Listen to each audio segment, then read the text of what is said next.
you had mentioned that mankind, not Adam and Eve, had the knowledge of good and evil.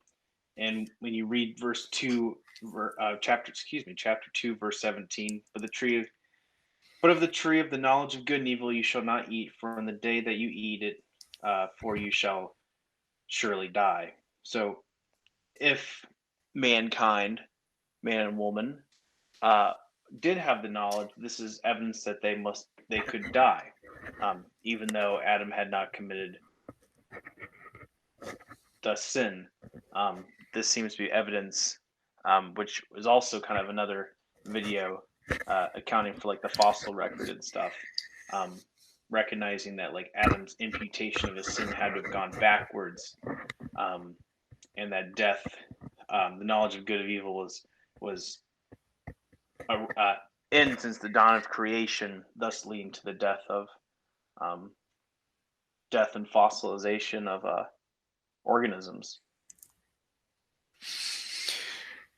Are you saying that Adam apparently knew what death was? He might have, unless when he was created, he really did not have knowledge because he was in the garden this whole time. Yeah. I was more saying that if mankind, thus the rest of creation, had the knowledge of good and evil, this is evidence that they could have died before Oh, Adam. Yeah, right. Yeah. yeah, yeah. Yeah. That's what I was referring to. Yeah. Um, Yeah, they would have been mortal.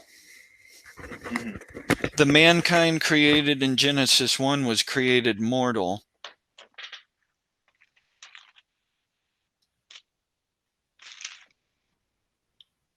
All creation was created in Adam. Mhm. There's just two exceptions. That's the two great priests in God's scheme.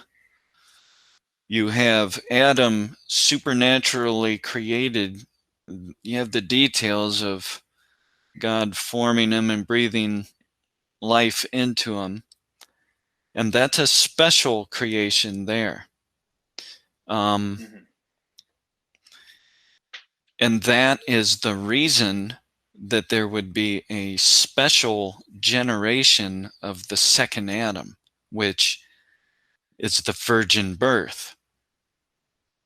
And that's why ever since the garden, there's little times in the scriptural history, in the Jewish history, where there will be something significant surrounding a birth.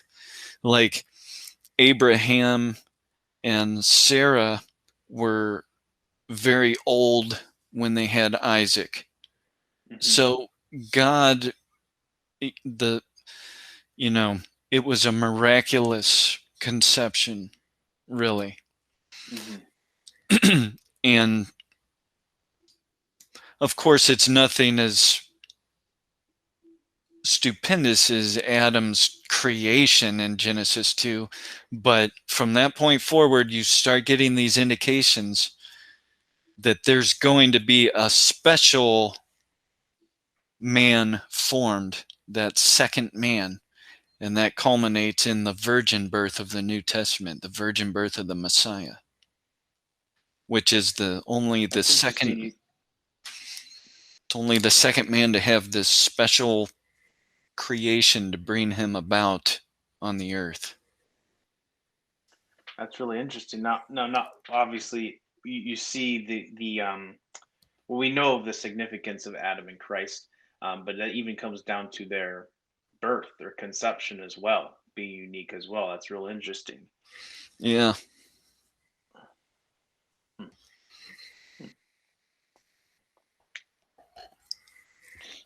Some people have wondered why the virgin birth is so important, though. Like when you think about it, it's this strange sort of thing in the Bible. It's important that the Messiah is the seed of David. Mhm.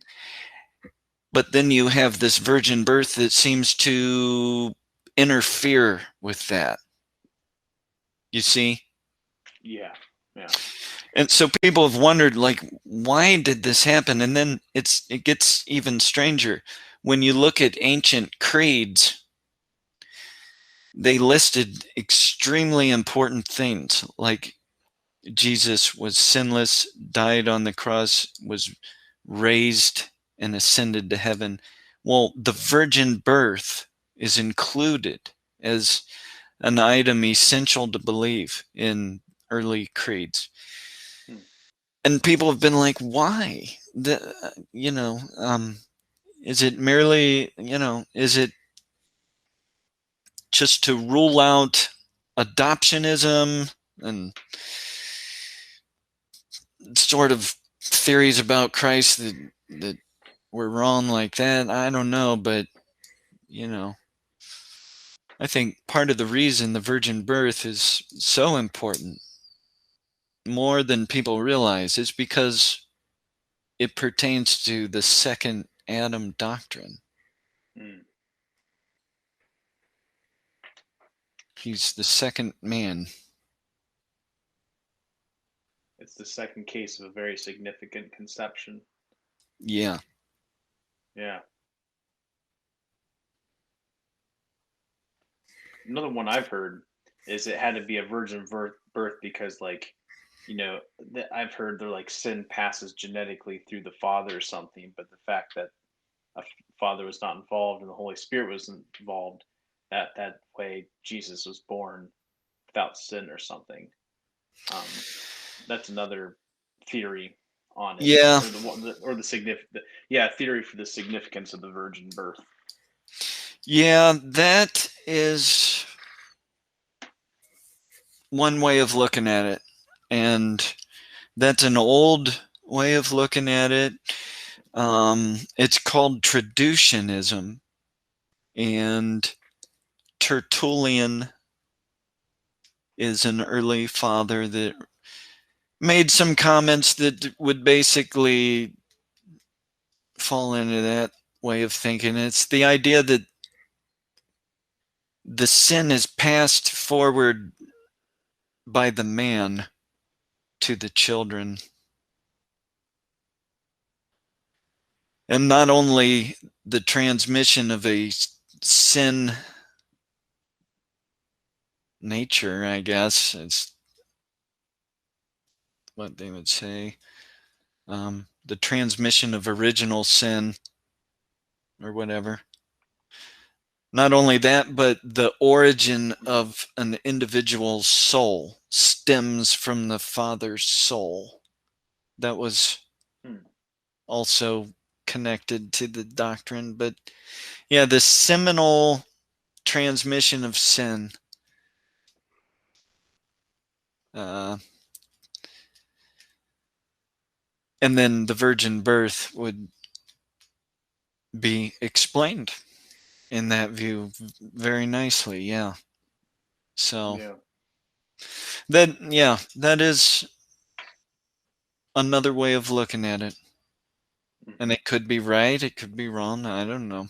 People need to think about it and decide. Yeah. I would disagree with it, though. Sure. And, I would say from the Big Bang forward, everything was in Adam.